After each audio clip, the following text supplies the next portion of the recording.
আর একটা নতুন ভিডিও নিয়ে চলে এসেছি। তো ঘরের কাজ প্রায় কমপ্লিট, সামনের দিকে একটু জায়গায় বাকি রয়েছে কাজ। তো এরকমভাবে রো রো করে লিটারকে শুকনা করা হয়, এর উপরে কিছু নতুন গুঁড়ি দিয়ে আবার চালু করা হয়। তো দুই সাইডেরই পর্দা আমি ফেলে দিয়েছি, কারণ ভাইরাস কাটানোর জন্য ধোঁয়া যে করা হয় সে ধোঁয়াটা করা হবে, তার জন্য পুরো 4 সাইড পর্দা ফেলে ফার্মের ভেতরে ধোঁয়া করা হবে। তো চলুন লাস্ট অবধি দেখাই। এই জায়গাটা হিয়ারিং হয় ফার্মের।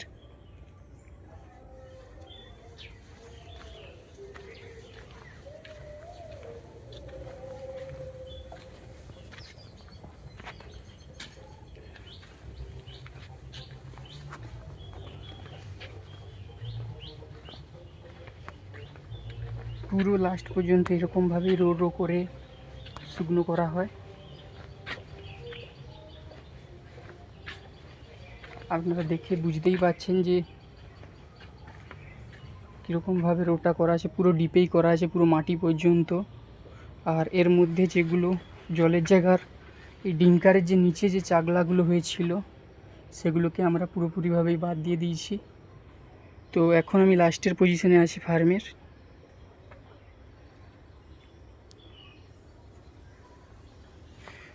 তো দেখাই সামনের দিকে যে কাজটা বাকি রয়েছে সেখানে।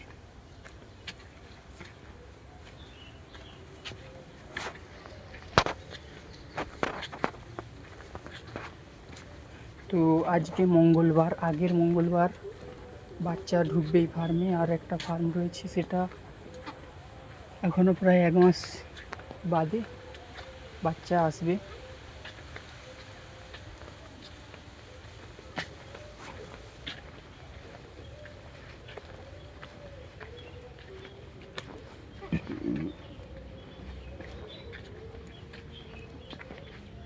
এই জায়গাটায় যেমন দেখতে পাচ্ছেন যে এই যে চাগলাগুলো রয়েছে এগুলোকে পুরোপুরি বাদ দেওয়া হয়, বাদ দিয়ে ওইরকম রো রো করা হয়। এই জায়গাটাই শুধু এখনও বাকি রয়েছে রো করতে, তো তাই আপনাদের দেখালাম। আর ফার্মের ওই কোণটার দিকে পুরো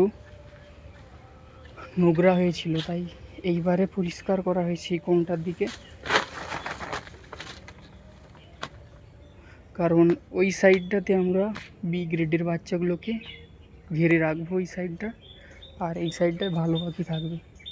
তাই এইবারে পুরো ফার্ম পরিষ্কার করা হয়েছে। এই সাইডটা পুরো বদ্ধ হয়েছিল।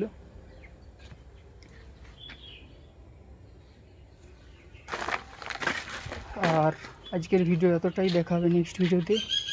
ভিডিও যদি ভালো লেগে থাকে লাইক করবেন। আর এরপরে পুরো আমি বাচ্চার ঘর, যেখানে ব্রুডিং ঘর হয়, সেটা ভিডিও নিয়েও আসবো। তো আজকের মতো এখানেই শেষ, দেখা হবে নেক্সট ভিডিওতে।